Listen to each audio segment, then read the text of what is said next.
Takže ahoj, vítám vás u dalšího dílu fatengame.cz.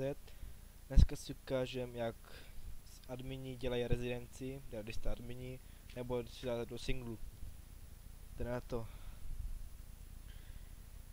První bod třeba dáme sem, jak to chcete to, označíme.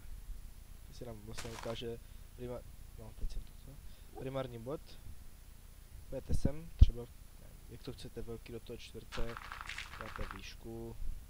Sekundární bod napíšeme set a co tam chcete, třeba dirt. Yep, a vidíte, máte tady takový dělníček, nebo nevím co to je. Když to chcete sundat, dáte normálně lomeno undo. Pojďte vám to pryč. S dírou je to úplně stejné, vykopujeme díru. Jak hluboko jsem. Aha, teď jsem se trochu bugl, dobrý.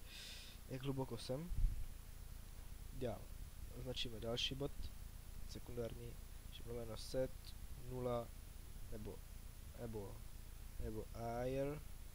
Jo. Já to dělám nulou, je to lehčí. Vidíte, je tady taková díra. Úplně stejně to vrátíme lomeno undo. No, tak, do singlu nevím, jestli to dává, to jsem ještě nepřišel, určitě vám ten díl natočím, jestli to dělá. No, tohle je zatím všechno, tak se mějte, těším se na vás v dalším videu, tak ahoj.